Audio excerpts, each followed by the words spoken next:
அவன் யாரையுமே வாழ விட மாட்டாமா. பணம் பணம் பணம் பணம் பணம்னு பித்து பிடிச்சி அலையறாமா. பணம் மட்டும்தான் அவளுக்கு வேணும். எனக்கு காலு நல்லா இருந்தாலும் நான் பட்டை கிளம்பி கடைக்கு போய் தொலைஞ்சிடுவேன். இப்ப அதுவும் முடியாம போயிடுச்சு. இவளோட ஏச்சும் பேச்சும் கெட்டி இங்கேயே கிடக்கிறாப்புல ஆயிப்போச்சு. அகல்யா, இந்த நேரத்துல இப்படி கவலைப்பட்டுட்டு இருந்தா அப்பாவுக்கு இன்னும் உடம்பு முடியாம போயிடும். என் அப்பாவுக்காக நான் எவ்வளவு வேணாலும் கஷ்டப்படுவேன். ஆனா என் அப்பா கஷ்டப்படுறதை என்னால தாங்கிக்க முடியாது. இத நீ அப்பா கிட்ட சொல்லு அகல்யா.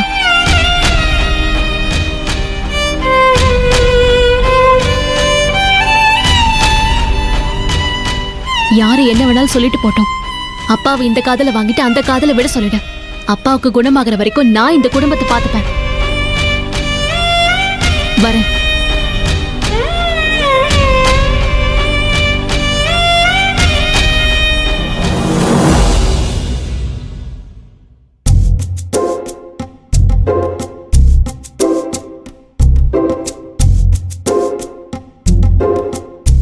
தாத்தா, என்ன பிடிச்ச சம்சார சாகரத்துல தள்ளி விட்டுட்டு நீ சொர்க்கத்துல சுகமா இருக்கல.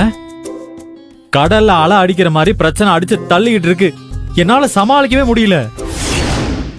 ஏற்கனவே 10 லட்ச ரூபா பிரச்சனையில ஆதிரியா மேல கோபமாவும் கொலவெறியாவும் இருக்கா. அது பத்தாதுன்னு கார்த்தி பையில ஜாமீன் எடுக்க முடியாதுன்னு நான் பிடிவாதம் பிடிச்சதுனால மொத்த குடும்பமும் என் மேல செம்ம கான்ல இருக்காங்க.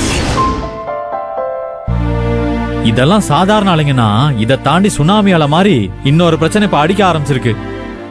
ஆதிரியோட அப்பா 3 மாசத்துக்கு எந்திரிச்சு நடக்க கூடாதான். இப்ப அந்த குடும்பத்தோட பாரமும் என் தலை மேலதான் இடியா வந்து இறங்கும் போல இருக்கு. இதுல இருந்தெல்லாம் நான் தப்பிக்கிறதுக்காக நைட்டு பூரா மல்லாக்கப்படுத்தி யோசிச்சு இப்ப ஒரு முடிவுக்கு வந்திருக்கேன். இனிமே இந்த ஆதிரி கிட்ட தனி கொடுத்தன போறத பத்தி எல்லாம் வாய் திறக்க போறதே இல்ல. ஆதிரி என்கிட்ட வந்து, இங்க பாருங்க, என்னால இந்த குடும்பத்துக்கு அவர செலவெல்லாம் சமாளிக்கவே முடியல. இதுக்கு மேல நான் இந்த கூட்டு குடும்பத்தை சிக்கிட்டு சின்ன பின்னமாக விரும்பல. வாங்க நம்ம தனி கொடுத்தன போயிடலான்னு சொல்லி கதறி அழணும். இதுக்காக நான் பக்காவா பிளான் போட்டு வச்சிருக்கேன். இப்போ ரூம்ல இருந்து வெளியில போய் என் பிளானை ஒர்க் அவுட் பண்ண போறேன். என்ன ஆசீர்வாதம் பண்ணு தாத்தா. ஆசீர்வாதம் பண்ணிட்டேல, ஆசத்தனம் பாரு தாத்தா.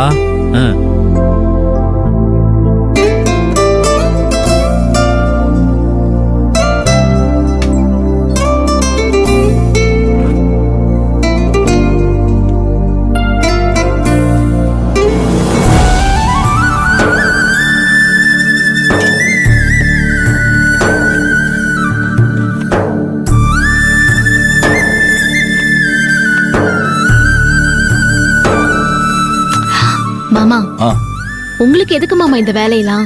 நீங்க போங்க, நான் பாத்துக்கிறேன். இருக்கட்டும்மா, நீ ஒரு ஆளா கஷ்டப்படுறதுக்கு நானும் ஒத்தாசையா இருந்தா தப்பு இல்லை இல்ல.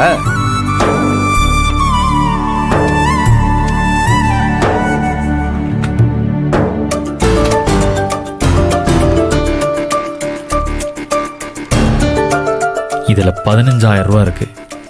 இது பணம் இல்லாத உனக்கு விரிக்கிற வலை.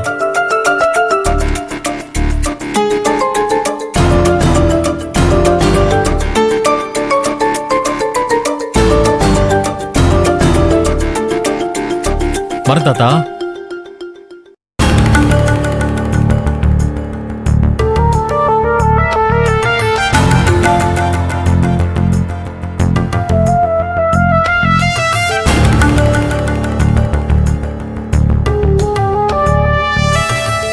அப்பா,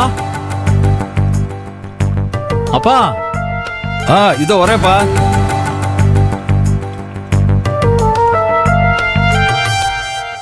என்ன பிரபு? அப்பா, நான் ஹவுஸ் ஓனருக்கு வாடகை பணம் போட்டு விட்டுட்டேன். சரிப்பா.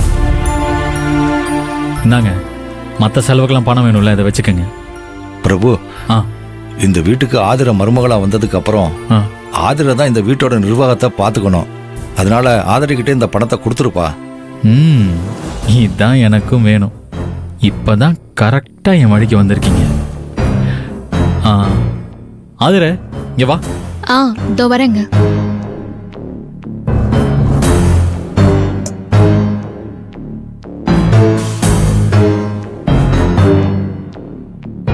ஆதிர, நான் வழக்கமா வாடகை இல்லாம மாச செலவுக்கு 30,000 ரூபா கொடுப்பேன்.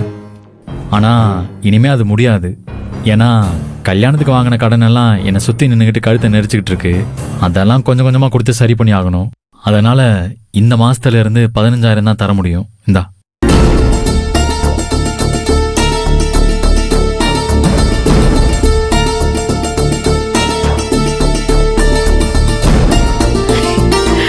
$15,000 வச்சுக்கிட்டு என்ன செலவை சமாளிப்பா?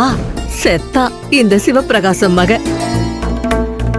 ஆதிர, உனக்கு தெரியும்ல, இந்த 15,000 வச்சுதான் மல்லிகை, காய்கறி, பால், கரண்ட் பில்லு, மெடிக்கல் செலவு, செல் ரீசார்ஜ், சிலிண்டர் செலவு எல்லாத்தையும் முடிச்சிடணும். சரியா?